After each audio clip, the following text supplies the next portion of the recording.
It is finally time next month, and more than 6 years after the release of Breath of the Wild, we can enjoy its successor Tears of the Kingdom. In order to not get bored until then and to get in the mood genre-wise, I have 5 games in my luggage that are similar to Zelda in several aspects. Stay tuned and welcome to the Switch Gems channel.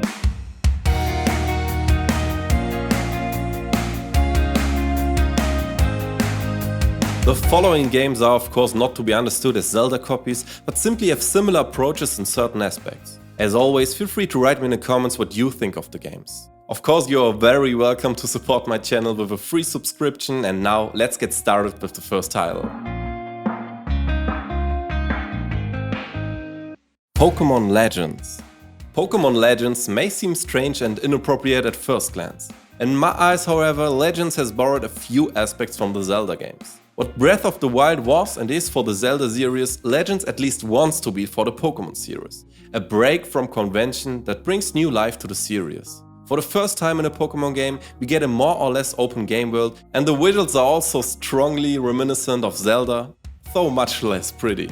As far as gameplay is concerned, however, we are dealing with more of a Monster Hunter rival. Apart from the graphics, I was really happy with the game. Finally, the developers around the Pokémon games are getting a bit bolder and trying out new things.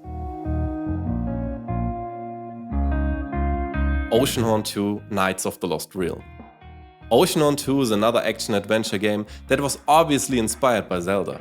However, Oceanhorn is more oriented towards the older Zelda games because the gameplay is much more linear, so the open game world is omitted. In addition, there are also more RPG elements in Oceanhorn. The gameplay is reminiscent of games like Twilight Princess or Wind Waker, and the boss fights are especially fun. Only the story could have been a bit deeper, but the great characters make up for that to some extent. Those who can live without the open world aspect will definitely have fun with Oceanhorn 2. The Pathless. I immediately had 2 games in mind when I first played it.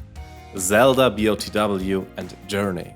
The Pathless seems like a mix of these 2 games, but adds its own charm. We play a huntress who travels to Cursed Island at the beginning of the adventure. By the way, the entire island is designed as an open world. Our task is of course to break the curse of the island. We usually move relatively fast through the island, fight our enemies with bow and arrow, solve puzzles and explore the Dark Island and its secrets. If you're looking for a somewhat less complex action adventure, you won't go wrong with The Pathless. The Witcher 3 Wild Hunt.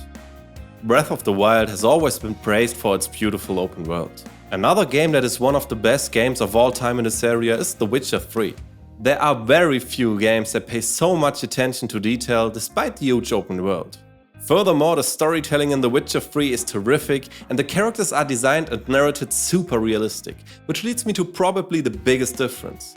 While Zelda is more colorful and playful, Witcher 3 is a dark and serious adventure. I was especially surprised by the port on the Switch. Even if we have to cut back graphically, Witcher 3 runs super smoothly on the Switch and is great fun in general. Immortals Fenyx Rising. Before its release, Immortals Fenyx Rising was relatively fast put into the drawer Zelda copy. After the first reviews, it was taken out of this drawer because Immortals is actually more than just a copy. We are dealing with a third-person action role-playing game in the style of Zelda. Everything in it revolves around Greek mythology. We play a female hero named Fenyx who is supposed to help Zeus himself and destroy his arch-enemy Typhon. We can freely explore the huge open world, stumble upon numerous puzzles, fight against Cyclops and Harpies, and loot ourselves plenty of good equipment. Fenyx Rising isn't really bold and tries relatively few new things, but it does what it does very well. Especially in terms of gameplay, I would say that Immortals is the closest to Zelda of all the games presented.